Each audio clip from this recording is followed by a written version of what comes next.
ಸ್ನೇಹಿತರೆ ಹಾಗೂ 7ನೇ ತರಗತಿಯಲ್ಲಿ ಅಧ್ಯಯನ ಮಾಡ್ತಕ್ಕಂಥ ಎಲ್ಲ ಮುದ್ದು ವಿದ್ಯಾರ್ಥಿಗಳಿಗೆ ರಾಕೇಶ್ ಮುಗ್ಧಮುಂಡಿ ಚಾನಲ್ಗೆ ಆತ್ಮೀಯವಾಗಿ ಸ್ವಾಗತ. ಈ ಒಂದು ತರಗತಿಯಲ್ಲಿ ಗಣಿತ ವಿಷಯದ ದ್ವಿತೀಯ ಸೆಮಿಸ್ಟರ್ದ ಅಧ್ಯಾಯವಾದ ಭಾಗಲಬ್ಧ ಸಂಖ್ಯೆಗಳು ಘಟಕಕ್ಕೆ ಸಂಬಂಧಿಸಿದಂತೆ ಅಭ್ಯಾಸ 9.1ರಲ್ಲಿ ಬರುವ ಎಲ್ಲ ಸಮಸ್ಯೆಗಳನ್ನು ಒಂದೊಂದಾಗಿ ಬಿಡಿಸೋಣ. ಸ್ನೇಹಿತರೆ, ಇದುವರೆಗೆ ತಾವು ನನ್ನ ಚಾನಲ್ಗೆ ಸಬ್ಸ್ಕ್ರೈಬ್ ಆಗದೇ ಇದ್ದರೆ ಸಬ್ಸ್ಕ್ರೈಬ್ ಆಗಿ, ಲೈಕ್ ಮಾಡಿ, ಫ್ರೆಂಡ್ಸ್ಗೆ ಶೇರ್ ಮಾಡಿ. ನಾವು ಮಾಡಿರ್ತಕ್ಕಂಥ ಎಲ್ಲ ವಿಡಿಯೋಗಳನ್ನ ತಾವು ವೀಕ್ಷಣೆ ಮಾಡಬೇಕಾದ್ರೆ ತಪ್ಪದೆ ಪಕ್ಕದಲ್ಲಿರ್ತಕ್ಕಂಥ ಬೆಲ್ಲೈಕನ್ ಒತ್ತಿ, ನಿಮಗೆ ನೋಟಿಫೈ ಆಗೋದ ಮೂಲಕ ಎಲ್ಲ ವಿಡಿಯೋಗಳು ಲಭ್ಯ ಆಗ್ತಕ್ಕಂಥದ್ದು. ಈಗ ಭಾಗಲಬ್ಧ ಸಂಖ್ಯೆಗಳು ಘಟಕಕ್ಕೆ ಸಂಬಂಧಿಸಿದಂತೆ ಅಭ್ಯಾಸ 9.1ರಲ್ಲಿ ಬರ್ತಕ್ಕಂಥ ಸಮಸ್ಯೆಗಳನ್ನು ಒಂದೊಂದಾಗಿ ಬಿಡಿಸೋಣ.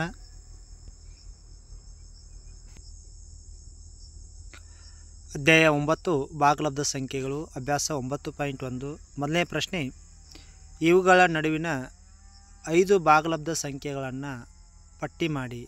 ಮೊದಲನೇ ಪ್ರಶ್ನೆ, -1 ಮತ್ತು 0. -1 ಮತ್ತು 0 ನಡುವೆ ಬರ್ತಕ್ಕಂಥ 5 ಭಾಗಲಬ್ಧ ಸಂಖ್ಯೆಗಳನ್ನು ನಾವು ಕಂಡುಹಿಡಬೇಕಾದ್ರೆ ಮೊದಲು ವಿದ್ಯಾರ್ಥಿಗಳು ಗೊತ್ತಿರಬೇಕು. 5 ಭಾಗಲಬ್ಧ ಸಂಖ್ಯೆ ಅಂದಾಗ 5ರ ಮುಂದಿನ ಸಂಖ್ಯೆ 6ರಿಂದ ನಾವು ಆ ಸಂಖ್ಯೆಗೆ ಅಂಶ ಮತ್ತು ಛೇದಕ್ಕೆ ಗುಣಿಸಬೇಕಾಗ್ತದೆ, ಅಥವಾ 6ರಿಂದ ಗುಣಿಸಿದ್ರೆ ನಡೀತದೆ, ಅಥವಾ 10ರಿಂದ ಗುಣಿಸಿದ್ರೆ ನಡೀತದೆ. ನಮಗೆ ಸುಲಭ ಆಗಬೇಕಾದ್ರೆ ನಾವು 10ರಿಂದ ಗುಣಿಸಬೇಕು. ಅದಕ್ಕಾಗಿ -1 ನಾವು ಈ ರೀತಿ ಬರ್ಕೋಬೋದು. -1 -1 ಒಂದಾಂಶ ಬರ್ಕೋಬೋದು. ಈ -1 ಒಂದಾಂಶಕ್ಕೆ ನಾವು ಅಂಶಕ್ಕೆ 10ರಿಂದ ಛೇದಕ್ಕೆ 10ರಿಂದ ಗುಣಿಸಿ ಭಾಗಿಸ್ಬೇಕಾಗ್ತದೆ. ಅವಾಗ ಭಾಗಿಸಿದಾಗ ಏನಾಗ್ತದೆ, ಮೈನಸ್ ಇಂಟು ಪ್ಲಸ್ ಮೈನಸ್ 1/10 10 1/10 10 ಆಗ್ತದೆ. ಅಂದ್ರೆ -10 / 10 ಆಗ್ತದೆ. ಅಂದ್ರೆ 10ನೇಯ -10 ಆಗ್ತದೆ. ಇನ್ನು 0 ಅನ್ನು ಹಿಂಗೆ ಬರ್ಕೋದು, 0 / 1 ಬರ್ಕೋದು. ಅದು 0 / 1ಕ್ಕೆ ನಾವು 10ರಿಂದ ಗುಣಿಸಿ ಭಾಗಿಸಿದಾಗ ಏನಾಗ್ತದೆ, 10ರಿಂದ ಗುಣಿಸೋಣ, 10ರಿಂದ ಭಾಗಿಸಿದಾಗ 0 10 10 0 1/10 10 0 / 10 ಆಗ್ತದೆ. ನಂತರ ಈ -10 10 ಮತ್ತು 0 10 ನಡುವೆ ಎರಡರ ನಡುವೆ ಏನು ಮಾಡೋಣ ಅಂದ್ರೆ 5 ಭಾಗಲಬ್ಧ ಸಂಖ್ಯೆಗಳನ್ನ ಬರಿಬೇಕಾದ್ರೆ ನಾವು ಎಲ್ಲಕ್ಕೂ 10 10 10 10 10 ಅಂತ ಬರ್ಕೊಂಡಾಗ 10 10 10 ಬರ್ಕೊಂಡಾಗ ಅಂಶದಲ್ಲಿ ಏನು ಮಾಡ್ಕೊಂಡ್ರೆ -10 ಹತ್ರ ಹಿಂದಿನ ಸಂಖ್ಯೆ -9 -8 -7 -6 -5 ಬರ್ಕೋದು. ಇನ್ನು -4 -3 -2 ಬರ್ತಾವೆ. ಆದರೆ ನಮಗೆ ಎಷ್ಟು ಕೇವಲ 5 ಭಾಗಲಬ್ಧ ಸಂಖ್ಯೆ ಬರಿ ಅಂತಂದರು. ಅದಕ್ಕಾಗಿ -1 ಮತ್ತು 0 ನಡುವೆ ಬರ್ತಕ್ಕಂಥ 5 ಭಾಗಲಬ್ಧ ಸಂಖ್ಯೆಗಳು -9 10 10ನೇಯ -8 10ನೇಯ -7 10ನೇಯ -6 10ನೇಯ -5 ಬರ್ತಕ್ಕಂಥದ್ದು. ಇನ್ನೊಂದು ನೆನ್ಪಿಟ್ಕೋರಿ ವಿದ್ಯಾರ್ಥಿಗಳು, ನೆನ್ಪಿಟ್ಕೋರಿ, 2 ಭಾಗಲಬ್ಧ ಸಂಖ್ಯೆಗಳ ನಡುವೆ ಅಪರಿಮಿತ ಭಾಗಲಬ್ಧ ಸಂಖ್ಯೆಗಳು ಇರೋದರಿಂದ ನೀವು ಬೇರೆ ಉತ್ತರಗಳನ್ನು ನೋಡಿ ಈ ಉತ್ತರಗಳು ತಪ್ಪನ್ನು ಬೇಡ್ರಿ. ಯಾಕಂದರೆ ಈ ಉತ್ತರಗಳು ಸಹ ಸರಿಯಾದ ಉತ್ತರಗಳು. ಯಾಕಂದರೆ 2 ಭಾಗಲಬ್ಧ ಸಂಖ್ಯೆಗಳು ಅನೇಕ ಅಭಾಗಲಬ್ಧ ಸಂಖ್ಯೆಗಳು ಬರ್ತಕ್ಕಂಥದ್ದು. ಆದ್ದರಿಂದ -1 ಮತ್ತು 0 ನಡುವೆ ಬರ್ತಕ್ಕಂಥ 5 ಭಾಗಲಬ್ಧ ಸಂಖ್ಯೆಗಳು -9 / 10 -8 / 10 -7 / 10 -6 / 10 ಮತ್ತು -5 / 10. ಅದೇ ರೀತಿಯಾಗಿ -2 ಮತ್ತು -1 ನಡುವೆ ಬರ್ತಕ್ಕಂಥ 5 ಭಾಗಲಬ್ಧ ಸಂಖ್ಯೆಗಳನ್ನ ಬರೀಬೇಕು. ಇಲ್ಲೂ ಸಹ ಸೇಮು -2 ಒಂದಾಂಶ ಬರ್ಕೋರ್ನ, -1 ಒಂದಾಂಶ ಬರ್ಕೋರ್ನ. ಇನ್ನು -2 ಒಂದಾಂಶಕ್ಕೆ ನಾವು 10ರಿಂದ ಅಂಶಕ್ಕೆ ಮತ್ತು ಛೇದಕ್ಕೆ ಗುಣಿಸಿದಾಗ ಏನಾಗ್ತದ್ರೆ -2 × 10 -20 ಆಗ್ತದೆ. ನಂತರ ಛೇದದಲ್ಲಿ ಗುಣಿಸಿದಾಗ 1 × 10 10 ಆಗ್ತದೆ. -20 10 ಬರ್ತದೆ. ಇನ್ನು ಅದೇ ರೀತಿಯಾಗಿ -1ನ ಹಿಂಗೆ ಬರ್ಕೋಬೋದು. -1 / 1 -1 / 1ಕ್ಕೆ ನಾವು 10ರಿಂದ ಗುಣಿಸಿ 10ರಿಂದ ಭಾಗಿಸಿದಾಗ -10 10 ಆಗ್ತದೆ. ನಂತರ ಇಲ್ಲಿ -10 -20 / 10 -10 / 10 ನಡುವೆ 5 ಭಾಗಲಬ್ಧ ಸಂಖ್ಯೆಗಳು ಈ ರೀತಿ ಬರ್ಕೊರೋಣ. ಆವಾಗ ನೋಡಿರಿ, ಇಲ್ಲಿ -20 20 ಆದ ನಂತರ ಹಿಂದಿನ ಸಂಖ್ಯೆ -19 -18 -17 -16 -15 ಇಲ್ಲಿ 14 -13 ಬರ್ಕೋಬೋದು. ಆದರೆ ಕೇವಲ 5 ಭಾಗಲಬ್ಧ ಸಂಖ್ಯೆ ಮಾತ್ರ ಬೇರೆ ಅಂದರು. ಅದಕ್ಕೆ ಮೊದಲ 5 ಭಾಗಲಬ್ಧ ಸಂಖ್ಯೆಗಳು ಯಾವ ಅಂದರೆ ಇವು: 10ನೇಯ -19 10ನೇಯ -18 10ನೇಯ -17 10ನೇಯ -16 10ನೇಯ -15 ಇವು -2 ಮತ್ತು 1 ನಡುವೆ ಇರ್ತಕ್ಕಂಥ ಭಾಗಲಬ್ಧ ಸಂಖ್ಯೆಗಳು. ಇನ್ನು ಅದೇ ರೀತಿಯಾಗಿ ನೆಕ್ಸ್ಟು 5ನೇಯ -4 ಮತ್ತು 3ನೇಯ -2 ನಡುವೆ ಬರ್ತಕ್ಕಂಥ 5 ಭಾಗಲಬ್ಧ ಸಂಖ್ಯೆ ಕಂಡುಹಿಡಬೇಕಾದ್ರೆ 5ನೇಯ -4 ನಾವೇನು ಮಾಡ್ಬೇಕಂದ್ರೆ ಇಲ್ಲಿ ನೆನ್ಪಿಟ್ಕೋಬೇಕು, ನಾವು ಅಂಶಕ್ಕೆ ಛೇದಕ್ಕೆ ಇಲ್ಲಿ 9ರಲ್ಲಿ ಗುಣಿಸಿ 9ರಲ್ಲಿ ಭಾಗಿಸೋಣ. ಯಾಕೆ 9ರಲ್ಲಿ ಗುಣಿಸ್ಬೇಕಂದ್ರೆ ನಾವು ಛೇದವನ್ನು ಸಮಗೊಳಿಸ್ಕೋಬೇಕಾಗ್ತದೆ. ಛೇದವನ್ನು ಸಮಗೊಳಿಸ್ಬೇಕಾದ್ರೆ ಇದಕ್ಕೆ 9ರಲ್ಲಿ ಗುಣಿಸಿ 9ರಲ್ಲಿ ಭಾಗಿಸೋಣ. ಅವಾಗ 9 4 36 ಮೈನಸ್ 36 ಆಗ್ತದೆ. 5 9 45. ಹಂಗೆ ಇಲ್ಲಿ ಛೇದ 9 ಬರೋಂಗೆ ಮೂರನೇ -2 ಅದಲ್ಲ, ಇಲ್ಲಿ ಎಷ್ಟಲೇ ಅನ್ನೋದು ನೋಡ್ಕೋಬೇಕು. 45 ಛೇದ ಇಲ್ಲಿ 45 ಬರ್ತಕ್ಕಂಥದ್ದು, ಇಲ್ಲಿ ಛೇದ 45 ಬರೋಂಗೆ ಮಾಡ್ಕೋಬೇಕು. ಆಗ 3 15 45 ಅದ್ರ ಮ್ಯಾಲೂ 15 ಗುಣಾಕಾರ ಮಾಡಿದಾಗ 15 2 -30 ಆಗ್ತದೆ.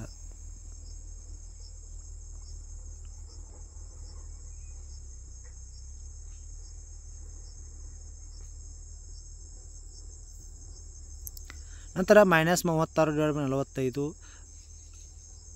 ಆಮೇಲೆ -30/45 ಇದರ ನಡುವಿನ ಭಾಗಲಬ್ಧ ಸಂಖ್ಯೆ ಬರ್ಕೊಡ್ನ. -35 -34 -31 -32 -31 ಬರ್ಕೊಡ್ನ. ಛೇದನಕ 45 ಇರ್ತದೆ. ಹೀಗೆ 45ನೇ 35 -35 ಈ ರೀತಿ ಬರ್ತಕ್ಕಂಥ. ಅಂದರೆ -4 9 ಅದಕ್ಕೆ ಅದರ ನಡುವೆ ಬರ್ತಕ್ಕಂಥ ಭಾಗಲಬ್ಧ ಸಂಖ್ಯೆಗಳನ್ನು ಇಲ್ಲಿ ಕೊಡಲಾಗಿದೆ. -4/5 ಮತ್ತು -2/3 ನಡುವಿನ ಬರ್ತಕ್ಕಂಥ ಇದು ಭಾಗಲಬ್ಧ ಸಂಖ್ಯೆಗಳು ಯಾವಂದ್ರೆ 9ನೇ -7, 45ನೇ -34, 45ನೇ -33, 45ನೇ -32 ಮತ್ತು 45ನೇ -31. ಅದೇ ರೀತಿಯಾಗಿ -1 ಎಡಾಂಶ ಮತ್ತು 2 3/ಅಂಶ ಈ ಎರಡರ ನಡುವೆ ಬರ್ತಕ್ಕಂಥ ಇದು ಭಾಗಲಬ್ಧ ಸಂಖ್ಯೆ ನೋಡೋಣ. ನೋಡಿರಿ, -1 2/ಅಂಶ ಇದನ್ನು ಹೆಂಗೆ ಮಾಡ್ಕೊಂಡು -1 2/ಅಂಶ ಇದಕ್ಕೆ 6ರಿಂದ ಗುಣಿಸೋಣ, 6ರಿಂದ ಭಾಗಿಸೋಣ. ಅವಾಗ -1 × 6 -6 2 6 12 ಆಗ್ತದೆ. 2 6 12. ಅಂದರೆ 2/3 ಅದ, ಅಂದರೆ 2 3/ಅಂಶ. ಇದನ್ನು ಹಿಂಗೆ ಮಾಡ್ಬೋದು. ಅದಕ್ಕೆ 4ರಲ್ಲಿ ಗುಣಿಸಿ 4ರಲ್ಲಿ ಭಾಗಿಸೋಣ. ಅದಕ್ಕೆ ಛೇದವನ್ನು ಸಮಗೊಳಿಸ್ಕೋರ್ನ. ಇಲ್ಲಿ ಛೇದ 4 ಬರಬೇಕು, 12 ಬರಬೇಕು. ಇಲ್ಲಿ 12 ಅದ, ಇಲ್ಲಿ 12 ಬರಬೇಕು. ಅವಾಗ 3 4 12 ಆಗ್ತದೆ. ಇಲ್ಲಿಯೂ ಸಹ ನಾವು 12 ಬರುವಂಗೆ ಮಾಡ್ಕೋಬೇಕು. 12 ಅಲ್ಲ, 4ರಲ್ಲೇ ಗುಣಿಸಬೇಕು. ಆಗ 2 4 8 ಆಗ್ತದೆ. ನೆನ್ಪಿಟ್ಟುಕೋರಿ, 2 ಮತ್ತು 3 ಅದಲ್ಲ, ಈ 2 ಮತ್ತು 3ರದ ಸೇಮ್ ಬರ್ತಕ್ಕಂಥ ಛೇದ ಮಾಡ್ಕೋಬೇಕು. ಸೇಮ್ ಬರಬೇಕಾದ್ರೆ ನಾವು 2 3 ಲಸ 6 ಬರ್ತದೆ. 6 ಬರ್ಕೊಂಡಾಗ ನಮ್ಗೆ ಅವ್ರ ನಡುವೆ 5 ಭಾಗಲಬ್ಧ ಸಂಖ್ಯೆ ಸಿಗಲ್ಲ. ಅದಕ್ಕೆ ನಾವು 12 ಬರ್ಕೊರಂಗೆ ಮಾಡೋಣ. 2 6 12 ಆದಾಗ 3 4 12 ಆಗ್ತದೆ. ಅಂದರೆ ಛೇದ ಸೇಮ್ ಆದಾಗ ಸುಲಭವಾಗಿ ನಡುವಿನ ಭಾಗಲಬ್ಧ ಸಂಖ್ಯೆ ಬರ್ಕೋಬೋದು. ಅದಕ್ಕಾಗಿ -6 12ರ ಅಂಶ ಇದರ ನಡುವೆ ಬರ್ತಕ್ಕಂಥ ಭಾಗಲಬ್ಧ ಸಂಖ್ಯೆಗಳು -5 12ರ ಅಂಶ, -4 12ರ ಅಂಶ, -3 12ರ ಅಂಶ, -7 12ರ ಅಂಶ, -1 12ರ ಅಂಶ, 8 12ರ ಅಂಶ. ಈ ರೀತಿ -4/5 ಮತ್ತು -2/3 ನಡುವಿನ 5 ಭಾಗಲಬ್ಧ ಸಂಖ್ಯೆಗಳನ್ನು ಇಲ್ಲಿ ಕೊಡಲಾಗಿದೆ. -5/12, -1/3, -1/4, -1/6 ಮತ್ತು -1/12 ಆಗ್ತದೆ.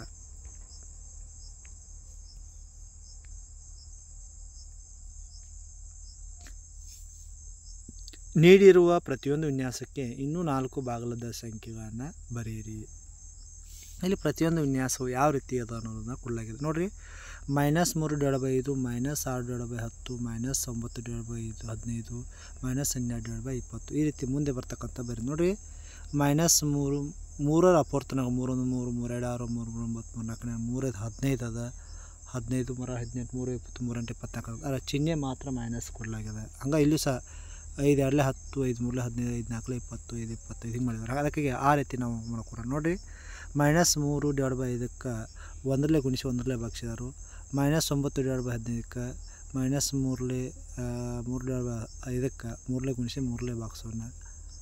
ಹಂಗೆ -6/10ಕ್ಕೆ -6/10ಕ್ಕೆ ಏನು ಮಾಡಿದ್ರು, -3 5 2ರಲ್ಲೇ ಗುಣಿಸಿ 2ರಲ್ಲೇ ಭಾಗಿಸಿದರು. ಹೀಗೆ ಪ್ರತಿಯೊಂದು ಪಡಿಬೇಕಾದ್ರೆ -3 5 ಅನುಕ್ರಮ ಸಂಖ್ಯೆಗಳು 1 2 3 4 ಗುಣಿಸಿ ಭಾಗಿಸಿದ್ದಾರೆ. ಅದೇ ರೀತಿ ಕೊಟ್ಟಿರೋ ಸಂಖ್ಯೆ ವಿನ್ಯಾಸವನ್ನು ಗುರುತಿಸ್ಬೇಕಾದ್ರೆ ಅದಕ್ಕೆ ನೆಕ್ಸ್ಟ್ -3 5 5ರಲ್ಲೇ ಗುಣಿಸಿ 5ರಲ್ಲೇ ಭಾಗಿಸಬೇಕು. 5ರಲ್ಲೇ ಗುಣಿಸಿ 5ರಲ್ಲೇ ಭಾಗಿಸಿದಾಗ -3 × 5 -15 5 5 25 -5/25 ಆಗ್ತದೆ. ಇನ್ನು 6ರಲ್ಲೇ ಗುಣಿಸಿ 6ರಲ್ಲೇ ಭಾಗಿಸಿದಾಗ -3/5ಕ್ಕೆ 6ರಲ್ಲೇ ಗುಣಿಸಿ 6ರಲ್ಲೇ ಭಾಗಿಸಿದಾಗ 6 3 18 -18 5 6 30 ಆಗ್ತದೆ.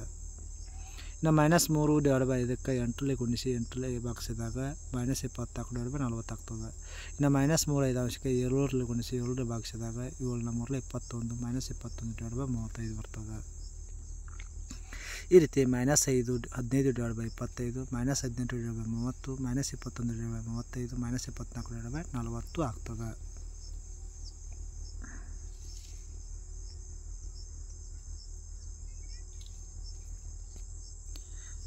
-1/4 -2/8 -3/12 ಡ್ಯಾಶ್ ಆಗ್ತದೆ. ಇಲ್ಲಿ -1/4ಕ್ಕೆ ಮುಂದಿನ ಸಂಖ್ಯೆ ಪಡಿಬೇಕಾದ್ರೆ ಇದಕ್ಕೆ ಮೊದಲು ಒಂದನೇ ವಿನ್ಯಾಸ ಪಡಿಬೇಕಾದ್ರೆ -1 ಅಂಕಾಂಶ ಪಡಿಬೇಕಾದ್ರೆ ಅದಕ್ಕೆ 1 ಗುಣಿಸಿ 1 ಭಾಗಿಸಬೇಕು. ಎರಡನೇದು ಪಡಿಬೇಕಾದ್ರೆ ಅದಕ್ಕೆ 2 ಗುಣಿಸಿ 2 ಭಾಗಿಸಿದಾರು.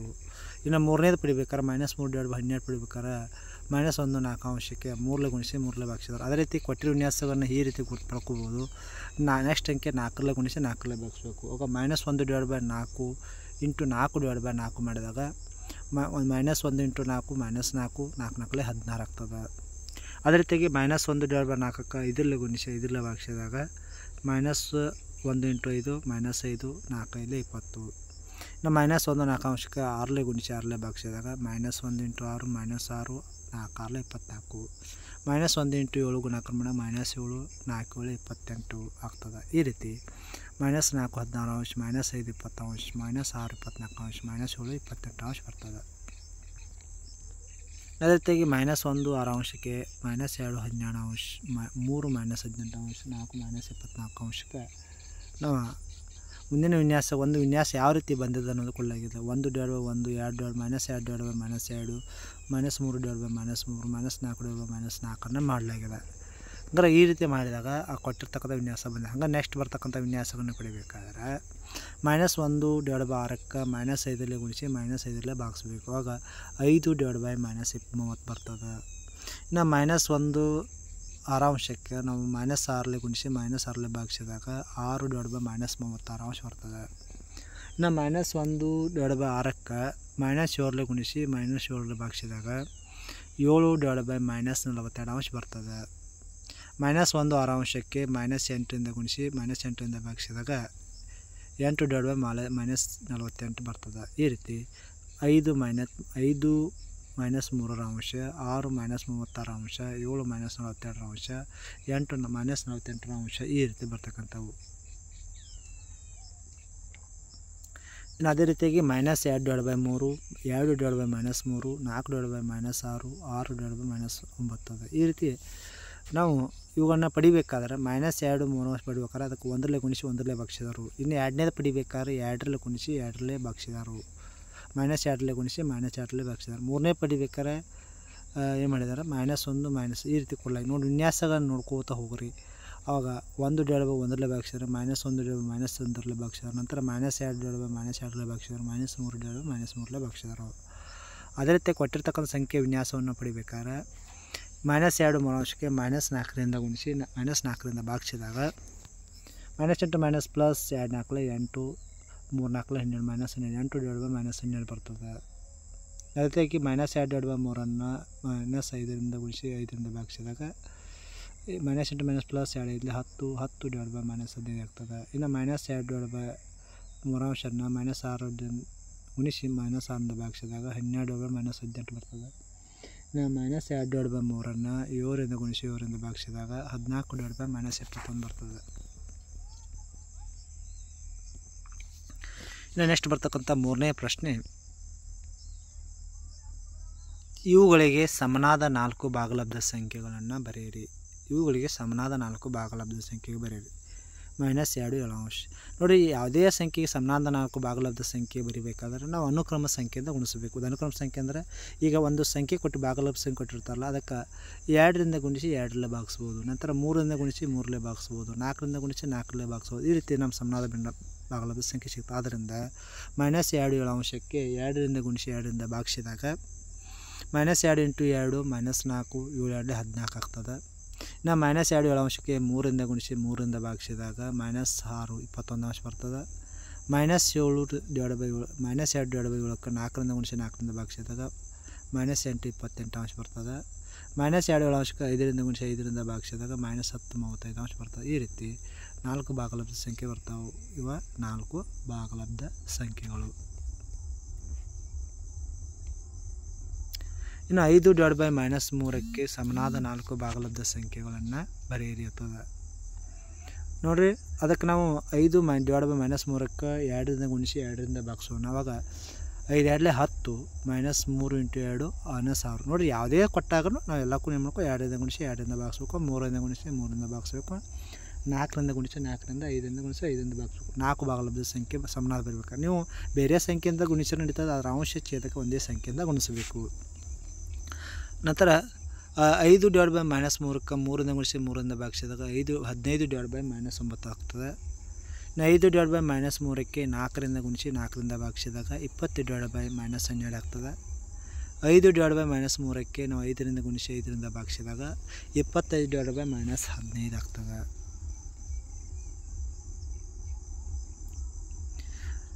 ಇನ್ನು ಅದೇ ರೀತಿಯಾಗಿ 4 ಡಿವೈಡ್ ಬೈ 9ಕ್ಕೆ ಸಮನಾದ 4 ಭಿನ್ನ ರಾಶಿಗಳು ಏನಾಗ್ತದೆ ಅಂದರೆ 4 9 ಅಂಶಕ್ಕೆ 2ರಿಂದ ಗುಣಿಸಿ 2ರಿಂದ ಭಾಗಿಸಿದಾಗ 4 2 8 9 2 18 8 ಡಿವೈಡ್ ಬೈ 18 ಆಗ್ತದೆ. ಇನ್ನು 4 9 ಅಂಶಕ್ಕೆ 3ರಿಂದ ಗುಣಿಸಿ 3ರಿಂದ ಭಾಗಿಸಿದಾಗ 4 3 12 12 ಡಿವೈಡ್ ಬೈ 27 ಆಗ್ತದೆ. 4 9 ಅಂಶಕ್ಕೆ 4ರಿಂದ ಗುಣಿಸಿ 4ರಿಂದ ಭಾಗಿಸಿದಾಗ 4 4 16 ಡಿವೈಡ್ ಬೈ 36 ಆಗ್ತದೆ. 4 9 ಅಂಶಕ್ಕೆ 5ರಿಂದ ಗುಣಿಸಿ 5ರಿಂದ ಭಾಗಿಸಿದಾಗ 4 5 20 ಡಿವೈಡ್ ಬೈ 45 ಆಗ್ತದೆ. ಈ ರೀತಿ 8 divide by 18 12 divide by 27 12 divide by 27 20 divide by 45 ಆಗ್ತದೆ. ಇನ್ನು ಸಂಖ್ಯಾ ರೇಖೆ ರಚಿಸಿ ಮುಂದಿನ ಭಾಗಲಬ್ಧ ಸಂಖ್ಯೆಗಳನ್ನು ಅದರ ಮೇಲೆ ಗುರುತಿಸಿ ಎಂದರು. ನೋಡಿ 3 ಡಿವೈಡ್ ಬೈ 4 ಸಂಖ್ಯಾ ರೇಖೆ ಮೇಲೆ ಗುರುತಿಸ್ಬೇಕು. ಭಾಳ ಸುಲಭವಾಗಿರ್ತಕ್ಕಂಥದ್ದು. ಕೊಟ್ಟ ಸಂಖ್ಯಾ ರೇಖೆ ಮೇಲೆ 1 2 3 4 5 ಅದಲ್ಲ, 5 ಭಾಗ ಅಂತ ತಿಳ್ಕೊಬೇಡ್ರಿ. ಇಲ್ಲಿಂದ ಹಿಡ್ಕೊಂಡು ಇಲ್ಲಿವರೆಗೆ 1 ಭಾಗ 2 ಭಾಗ 3 ಭಾಗ 4 ಭಾಗ ಮಾಡ್ಕೋಬೇಕು. ಎಷ್ಟು? 4 ಭಾಗ. 4 ಭಾಗದಲ್ಲಿ 1 ಭಾಗ 2 ಭಾಗ 3 ಭಾಗ ಅಂದರೆ ಇಲ್ಲಿ ಗುರ್ತ ಮಾಡಲಿ 3 4 ಅಂಶ ಬರ್ತದೆ, 4ನೇ 3 ಬರ್ತದೆ. ಇನ್ನು -5 ಡಿವೈಡ್ ಬೈ 8 ಒಂದು ಸಂಖ್ಯಾ ರೇಖೆ ಮೇಲೆ 8 ಭಾಗ ಮಾಡ್ಕೋಬೇಕು. ನೋಡಿರಿ 1 2 3 4 5 6 7 8 ಅದ, 8 ಭಾಗ ಅದಾವೆ. ಈ ಕಡೆ 0 ಗುರ್ತ ಮಾಡಿದ್ದಾರೆ, ಈ ಕಡೆ ಸೈಡ್ ಮೈನಸ್ ಗುರ್ತ ಮಾಡಲಾಗಿದೆ. ಹಂಗಾರೆ 0ದಿಂದ -1 ಕಡೆ ಮೈನಸ್ ಚಿಹ್ನೆ ಬರ್ತದೆ. ಅದಕ್ಕೆ -1 ಭಾಗ -2 ಭಾಗ -3 -4 -5 8 ಅಂಶ ಅಂದರೆ ಈ ರೀತಿ ಇಲ್ಲಿ ಬರ್ತದೆ. ಇನ್ನು -7 ಡಿವೈಡ್ ಬೈ 4 -7 ಡಿವೈಡ್ ಬೈ 4 ಅಂದಾಗ ಇಲ್ಲಿ 4 ಭಾಗ ಮಾಡ್ಕೋಬೇಕು. 0 -7ರಿಂದ -5 ತೊಗೊಂಡು 0 -1 -2 ಬರ್ತದೆ.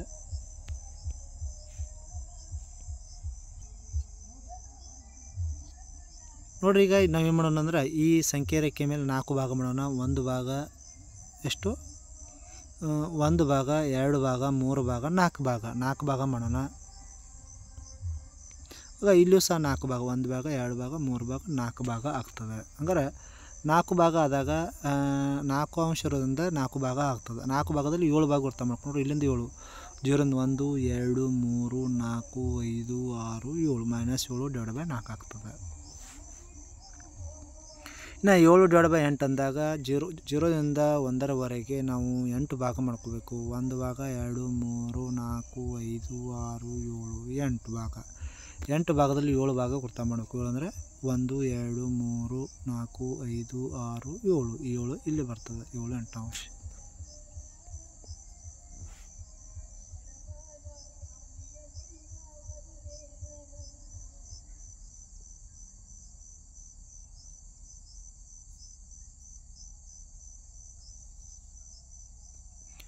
ನೋಡಿರಿ P Q R S T U A ಮತ್ತು B ಬಿಂದುಗಳು ಸಂಖ್ಯಾ ರೇಖೆ ಮೇಲೆ TR RS RS SU ಮತ್ತು AB PQ QB ಆಗುವಂತೆ ಇವೆ.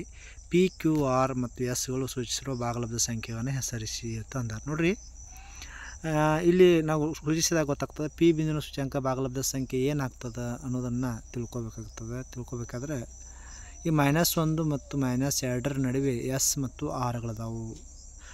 ಅದೇ ರೀತಿಯಾಗಿ A B ನಡುವೆ PQ ಅದ. ಯಾಕಂದರೆ 2 ಮತ್ತು 3ರ ನಡುವೆ ಅದ. 2 ಮತ್ತು 3ರ ನಡುವೆ ಬರ್ತಕ್ಕಂಥ P ಬಿಂದುವಿನ ನಿರ್ದೇಶಾಂಕ ಅಂದಾಗ 3 ಭಾಗಗಳು ಮಾಡಲಾಗಿದೆ. 3 ಭಾಗದಲ್ಲಿ P ಬಿಂದು ಎಲ್ಲಿದೆ? 2ರ ನಡುವೆ ಅದ, 2 ಅದ. 3 ಭಾಗದಲ್ಲಿ 1ನೇ ಭಾಗದಲ್ಲಿ ಅದ. ಅಂದರೆ 1 ಡಿವೈಡ್ ಬೈ 3 ಅಂದರೆ 7 ಡಿವೈಡ್ ಬೈ 3 ಅಂಶ ಆಗ್ತದೆ. ಇನ್ನು ಕ್ಯೂ ಬಿಂದು ಎಲ್ಲಿ ಬರ್ತದೆ ಅಂದಾಗ ಕ್ಯೂ ಬಿಂದು ನೋಡಿರಿ ಕ್ಯೂಬ್ ಇಂದು ಟೋಟಲ್ ಆಗಿ ಎರಡು ಭಾಗದ ಮುಂದಿನ ಸೈಡ್ ಅಂದರೆ ಟೋಟಲ್ ಆಗಿ 3 ಭಾಗದೊಳಗೆ ಎರಡನೇ ಭಾಗದಲ್ಲಿ ಅಂದರೆ 2/3 ಅಂದರೆ 3 6 6 3 6 6 2 ಕೂಡಿಸಿದ್ರೆ 8 8/3 ಆಗ್ತದೆ. ಇನ್ನು 6 ಬಿಂದು ಸೂಚಿಸ್ತಕ್ಕಂಥ ಭಾಗಲಬ್ಧ ಸಂಖ್ಯೆ ಅಂದಾಗ -1/1 ಅಂದರೆ -4/3 ಆಗ್ತದೆ. ಎಸ್ ಬಿಂದು ಸೂಚಿಸ್ತಕ್ಕಂಥ ಭಾಗಲಬ್ಧ ಸಂಖ್ಯೆ ಅಂದಾಗ -5/3 ಆಗ್ತದೆ.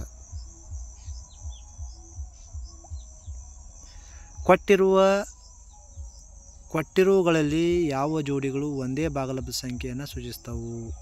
-7/21 ಮತ್ತು 3/9 ಅದ. ಈಗ -7/21ಕ್ಕೆ ನಾವು 7ರಲ್ಲಿ ಗುಣಿಸಿ 7ರಲ್ಲಿ ಭಾಗಿಸೋಣ. ಅಂಶಕ್ಕೂ 7 ಕಟ್ ಹೋಗ್ತದೆ. ಅವಾಗ 7ರಲ್ಲಿ ಭಾಗಿಸಿದಾಗ -1/3 ಅಂಶ ಬರ್ತದೆ. -7 ಕಟ್ ಹೋಗ್ತದೆ. ಇಲ್ಲಿ 7 3/21 ಅದರ -1/3 ಆಗ್ತದೆ. ಅದೇ ರೀತಿಯಾಗಿ 3/9 ಇದಕ್ಕೂ 3ರಲ್ಲಿ ಗುಣಿಸಿ 3ರಲ್ಲಿ ಭಾಗಿಸೋಣ ಎರಡಕ್ಕೂ. ಅವಾಗ 3 ಕಟ್ ಹೋಗ್ತದೆ. 3 ಅಂದರೆ 1/3 ಬರ್ತದೆ. ಹಂಗಾರೆ ಆದ್ದರಿಂದ -1/3 ನಾಟ್ ಈಸ್ ಈಕ್ವಲ್ ಟು 3/1. ಆದ್ದರಿಂದ ಈ -7/21 ಮತ್ತು 3/9 ಒಂದೇ ಭಾಗಲಬ್ಧ ಸಂಖ್ಯೆಯನ್ನು ಸೂಚಿಸುವುದಿಲ್ಲ. ಇನ್ನು ಅದೇ ರೀತಿಯಾಗಿ -16/20 ಮತ್ತು 20/-25 ಅದ. ಈಗ -16/20ಕ್ಕೆ ನಾವು -4ರಲ್ಲಿ ಭಾಗಿಸೋಣ. ಅಂಶಕ್ಕೂ ಭಾಗಿಸೋಣ, ಛೇದಕ್ಕೂ ಭಾಗಿಸೋಣ. ಅವಾಗ ಭಾಗಿಸಿದಾಗ ಎಷ್ಟು ಬರ್ತದೆ? 4/-5 ಬರ್ತದೆ. ಇನ್ನು 20/-25 ನಾವು ಅಂಶಕ್ಕೆ ಮತ್ತು ಛೇದಕ್ಕೆ 5ರಿಂದ ಭಾಗಿಸೋಣ. ಭಾಗಿಸಿದಾಗ ಏನಾಗ್ತದೆ? 4/-5 ಆಗ್ತದೆ. ನಂತರ 4/-5 = 4/-5 -16/20 ಮತ್ತು 20/-20 ಇವು ಒಂದೇ ಭಾಗಲಬ್ಧ ಸಂಖ್ಯೆಗಳನ್ನು ಸೂಚಿಸ್ತಕ್ಕಂಥದ್ದು. ಇನ್ನು -2/-3 ಮತ್ತು 2/3 ಇಲ್ಲಿ -1ರಲ್ಲಿ ಅಂಶಕ್ಕೆ ಮತ್ತು ಛೇದಕ್ಕೆ -1ರಲ್ಲಿ ಗುಣಿಸಿ ಭಾಗಿಸೋಣ. ಆವಾಗ 2/3 ಬರ್ತದೆ. ಇಲ್ಲಿ 2/3 ಬರ್ತದೆ. ಆದ್ದರಿಂದ -2/-3 ಮತ್ತು 2/3 ಇವು ಒಂದೇ ಭಾಗಲಬ್ಧ ಸಂಖ್ಯೆಯನ್ನು ಸೂಚಿಸ್ತಕ್ಕಂಥದ್ದು.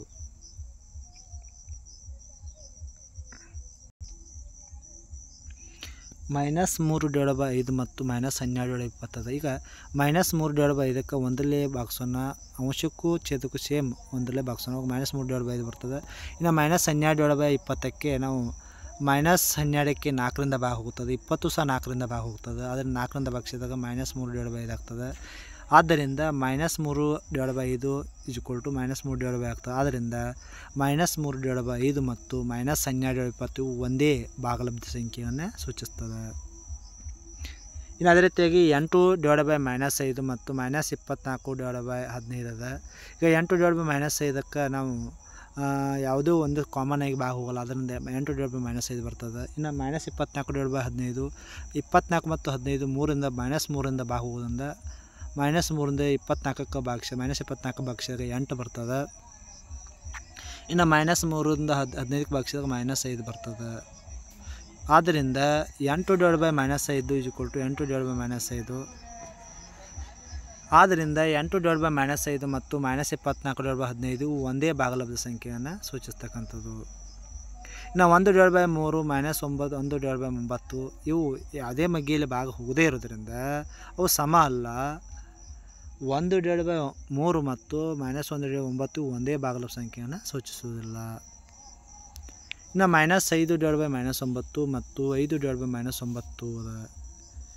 ಇಲ್ಲೂ ಸಹ ಯಾವುದೇ ಸಂಖ್ಯೆ ಕರ್ತು ಹೋಗದೇ ಇರೋದರಿಂದ ಸೇಮ್ ಆಗಲ್ಲ. -5/-9 ನಾಟ್ ಈಸ್ ಈಕ್ವಲ್ ಟು 5/-9 ಆಗ್ತದೆ.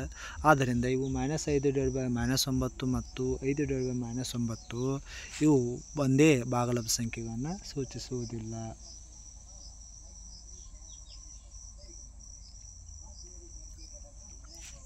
ಮುಂದೆ ನೀಡಿರುವ ಭಾಗಲಬ್ಧ ಸಂಖ್ಯೆಗಳನ್ನು ಆದರ್ಶ ರೂಪದಲ್ಲಿ ಬರೆಯಿರಿ. ಆದರ್ಶ ರೂಪ ಅಂದಾಗ ಕರ್ತ ಹೊಡಿಬೇಕು. ಆದ್ದರಿಂದ ಇಲ್ಲಿ -8 ಮತ್ತು 6 ಅದಲ್ಲ.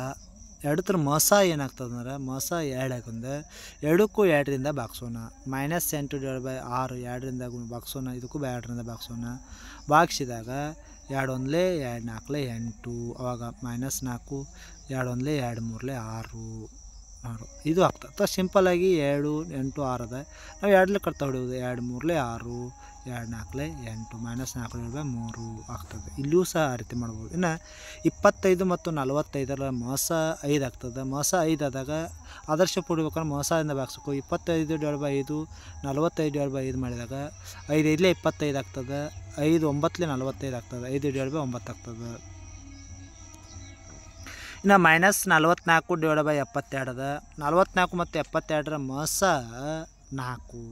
ಅದಕ್ಕೆ 4ರಿಂದ ಭಾಗಿಸೋಣ. -44/4 72/4 ಅವಾಗ 4 11 44 -11 ಬರ್ತದೆ. 4 72 ಕಟ್ತಾ ಹೊಡೆದಾಗ 18 ಹೋಗ್ತದೆ. ನಂತರ -11/18 ಬರ್ತಕ್ಕಂಥದ್ದು. ಇನ್ನು -8/10 ಇಲ್ಲಿ ಮಿಸ್ ಆಗ್ಯದ. -8/10 ಅದ. ನಂತರ 8 ಮತ್ತು 10ರ ಮೋಸ 2. 8/10 ಆದರ್ಶ ರೂಪ ಕಂಡುಹಿಡ್ಬೇಕಾದ್ರೆ -8ಕ್ಕೆ 2ರಿಂದ ಭಾಗಿಸೋಣ. 10ಕ್ಕೂ 2ರಿಂದ ಭಾಗಿಸೋಣ. ಅವಾಗ 2 4 8 ಅಂದಾಗ -4 ಬರ್ತದೆ. 2 5 10 ಅಂದಾಗ 5 ಬರ್ತದೆ. ಅದನ್ನು -4/5. ಇನ್ನು ಖಾಲಿ ಜಾಗವನ್ನು ಸೂಕ್ತವಾದ ಸಂಕೇತಗಳ ಬಳಕೆ ಮಾಡಬೇಕು, ಭರ್ತಿ ಮಾಡಬೇಕು. ಖಾಲಿ ಜಾಗವನ್ನು ಸೂಕ್ತವಾದ ಸಂಕೇತ ಬಳಕೆ ಮಾಡಿ ಭರ್ತಿ ಮಾಡಬೇಕು. ಈಗ -5/7 2/3 ಅದ. ಈಗ -5/7 ಇದು ಋಣ ಭಾಗಲಬ್ಧ ಸಂಖ್ಯೆ. ಯಾವ ಭಾಗಲಬ್ಧ ಸಂಖ್ಯೆ? ಋಣ ಭಾಗಲಬ್ಧ ಸಂಖ್ಯೆ. 2/3 ಇದು ಧನ ಭಾಗಲಬ್ಧ ಸಂಖ್ಯೆ. ಧನ ಭಾಗಲಬ್ಧ ಸಂಖ್ಯೆ ಇರೋದ್ರಿಂದ ಯಾವಾಗಲೂ ಏನಿರ್ತದೆ ಇಲ್ಲಿ ನೆನ್ಪಿಟ್ಕೋಬೇಕು, ಸೂಕ್ತ ಚಿಹ್ನೆ ಯಾವ್ದು ಬರ್ತದೆ ಅಂದಾಗ ಮೈನಸ್, ಇಲ್ಲಿ ಮೈನಸ್ ಇಲ್ಲಿ ಬರೋಣ.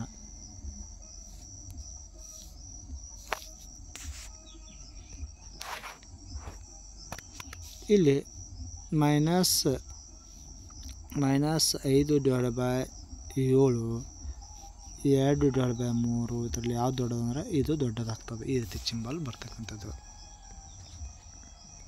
ಇನ್ನು -4/5 -5/7 ಅದ. ಇವು ಸಮಚ್ಛೇದಗಳಾಗಿ ಪರಿವರ್ತನೆ ಮಾಡ್ಕೋಬೇಕು 5 7ಅನ್ನು. ಅವಾಗ -4/5 ಮತ್ತು 5 ಮತ್ತು 7ರ ಲಸ ಎಷ್ಟು ಬರ್ತದೆ? 35 ಬರೋದ್ರಿಂದ 5ಕ್ಕೆ 7ರಿಂದ ಗುಣಿಸಿ 7ರಿಂದ ಭಾಗಿಸ್ಬೇಕು.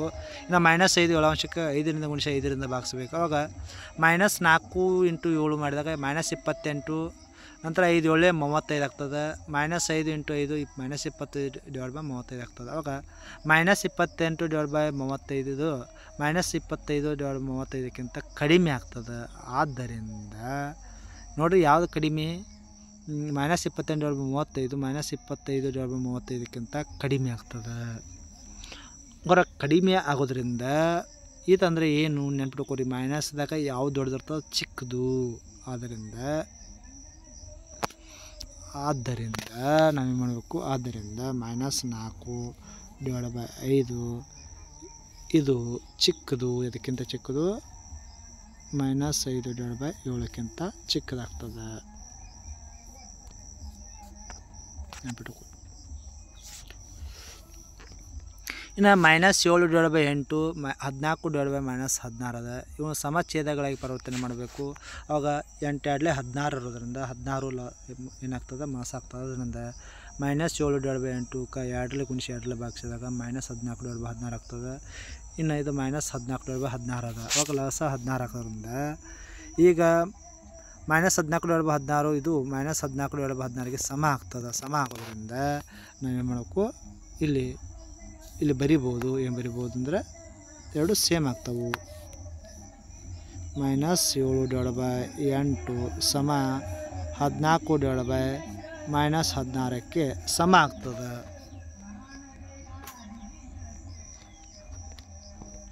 ಇನ್ನು -8/5 -7/4 ಅದ. ಸಮಚ್ಛೇದಗಳಾಗಿ ಪರಿವರ್ತಿಸಿದಾಗ 5 ಮತ್ತು 4 ಲಸ 20 ಆಗ್ತದೆ. 5 4 20 ಆಗಿರೋದ್ರಿಂದ -8 × 4 -32/20 ಆಗ್ತದೆ. ಇನ್ನು -7/4ಕ್ಕೆ 5ರಲ್ಲಿ ಗುಣಿಸಿ 5ರಲ್ಲಿ ಭಾಗಿಸಿದಾಗ -35/20 ಆಗ್ತದೆ. ಆದ್ದರಿಂದ -32/20 ಇದು -35/20ಕ್ಕಿಂತ ದೊಡ್ಡದಾಗ್ತದೆ. ನೆನ್ಪಿಟ್ಕೋರಿ, -32/20 ಇದು -35/20 ದೊಡ್ಡದಾಗ್ತದೆ. ಆದ್ದರಿಂದ -8/5 ಇದು ದೊಡ್ಡದು. ಇದರಿಂದ -7 4/4ಕ್ಕಿಂತ ದೊಡ್ಡದು. ಈ ರೀತಿ ಸಿಂಬಲ್ ಬರ್ತದೆ. ಇನ್ನು -1/-3 ಮತ್ತು -1/-4 ಸಮಚ್ಛೇದಗಳಾಗಿ ಪರಿವರ್ತಿಸಿದಾಗ ಏನಾಗ್ತದೆ? -3 ಮತ್ತು 4ರ ಲಸ 12 ಬರ್ತದೆ. ಆದ್ದರಿಂದ -3 × 4 -12 1 4 4 ಬರ್ತದೆ. ಅದೇ ರೀತಿಯಾಗಿ -1 4 3 ಗುಣಿಸಿ 3 ಭಾಗಿಸಿದಾಗ -3/12 ಆಗ್ತದೆ. ಆದ್ದರಿಂದ ಇದ್ರಾಗ ಯಾವ್ದು ದೊಡ್ಡದು ಅಂದಾಗ ಇದರಲ್ಲಿ 4/-12 ಇದರಲ್ಲಿ -3/12 ಕಡಿಮೆ ಇರೋದ್ರಿಂದ 1/-3 ಇಸ್ ಲೆಸ್ ದೆನ್ -1/4 ಆಗ್ತದೆ.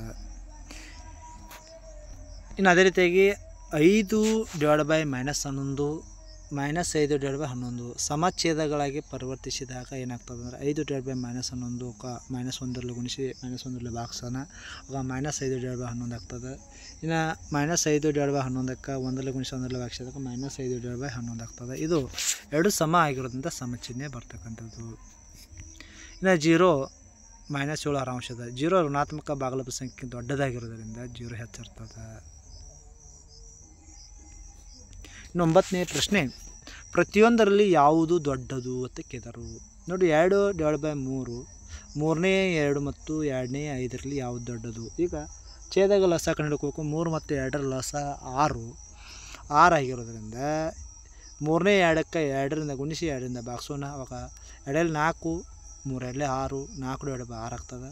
ಇನ್ನು 2ನೇ 5ಕ್ಕೆ 3ರಿಂದ ಗುಣಿಸಿ 3ರಿಂದ ಭಾಗಿಸೋಣ, ಅವಾಗ 5 3 15 2 3 6 ಆಗ್ತದೆ. ಇನ್ನು 4/6 ಇದು 15/6ಕ್ಕಿಂತ ಚಿಕ್ಕದಿರೋದ್ರಿಂದ 2ನೇ 5 ಇದು ದೊಡ್ಡದಾಗ್ತದೆ. ಇನ್ನು -5/6 -4/3 ಅದ. ಈಗ 3 ಮತ್ತು 6ರ ಲಸ 6 ಆಗಿರೋದ್ರಿಂದ 6ನೇ -5ಕ್ಕೆ ನಾವು 1ರಿಂದ ಗುಣಿಸಿ 1ರಿಂದ ಭಾಗಿಸೋಣ. ಅದೇ ರೀತಿಯಾಗಿ 3ನೇ -4ಕ್ಕೆ 2ರಿಂದ ಗುಣಿಸಿ 2ರಿಂದ ಭಾಗಿಸೋಣ, ಅವಾಗ -8/6 ಆಗ್ತದೆ. ಆದ್ದರಿಂದ -5/6 ಇದು -8/6ಕ್ಕಿಂತ ದೊಡ್ಡದು. ಆದ್ದರಿಂದ 6ನೇ -5 ದೊಡ್ಡದು. ಇನ್ನು -3/4 2/-3 ಅದ. ಈಗ 4 ಮತ್ತು 3ರ ಲಸ 12 ಆಗ್ತದೆ.